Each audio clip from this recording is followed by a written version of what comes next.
வணக்கம். ஆகாஷ்வாணி புதுச்சேரி செய்திச் சுருக்கம் வாசிப்பவர் ஆதவன். நாட்டின் சுயசார்பை வலுப்படுத்த இளைஞர்கள் சுதேசி இயக்கத்தை முன்னெடுத்துச் செல்ல வேண்டும் என்று பிரதமர் திரு நரேந்திர மோடி வலியுறுத்தியுள்ளார். அகமதாபாத்தில் சார்தாம் திட்டத்தின் 2ஆம் கட்டமாக மகளிர் விடுதி கட்டும் பணிக்கான விழாவில் காணொலி வாயிலாக உரையாற்றிய அவர், மக்கள் அனைவரும் உள்ளூர் உற்பத்தி பொருட்களையே பயன்படுத்த வேண்டும் என்றும் கேட்டுக் கொண்டார். குஜராத்தில்தான் முதலமைச்சராக பதவி வகித்த போது பெண் கல்விக்கு முக்கியத்துவம் வழங்கப்பட்டு பெண் சிசு கொலைக்கு எதிராக தீவிரம் பிரச்சாரம் மேற்கொள்ளப்பட்டதையும் பிரதமர் குறிப்பிட்டார்.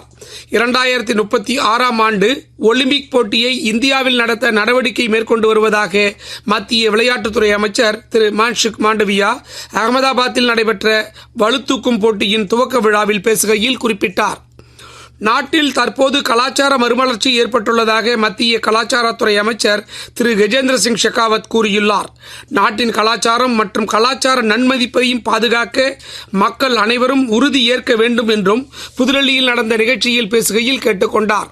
திறன் பயிற்சியின் மூலமே நாட்டை வளமாக உருவாக்க முடியும் என்றும் திரு ஷெகாவத் கூறியுள்ளார். ரயில் நிலையங்களில் பயணிகளுக்கு பயணச்சீட்டுகள் கிடைக்காது என்று சமூக வலைதளங்களில் பரவும் செய்திகள் உண்மைக்கு புறம்பானவை என்றும் அத்தகைய உத்தரவு எதுவும் ரயில்வே அமைச்சகத்தால் பிறப்பிக்கப்படவில்லை என்றும் தெளிவுபடுத்தப்பட்டுள்ளது. பொதுமக்கள் வதந்திகளை நம்ப வேண்டாம் என்றும் அமைச்சகம் கேட்டுக் கொண்டுள்ளது.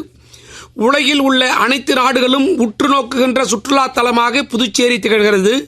பழமையான அழகிய கட்டிடங்கள், வீதிகள் அதற்கு முக்கிய காரணமாக உள்ளது என்றும், புதுச்சேரியிலிருந்து பிரான்ஸ் நாட்டுக்கு சென்றவர்களின் சொத்துக்களை பாதுகாக்க புதுச்சேரி அரசு நடவடிக்கை எடுத்து வருவதாகவும், புதுச்சேரி முதலமைச்சர் திரு ரங்கசாமி பிரான்ஸ், பாண்டிச்சேரி சங்கங்களின் கூட்டமைப்புடன் புதுச்சேரி அரசு சுற்றுலாத்துறையும் இணைந்து நடத்திய பிரான்ஸ் புதுச்சேரி நட்புறவு கலை விழாவில் பேசுகையில் குறிப்பிட்டார்.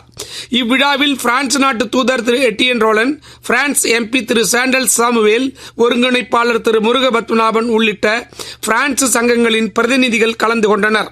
இத்துடன் இந்த செய்திச் சுருக்கம் நிறைவு பெறுகிறது.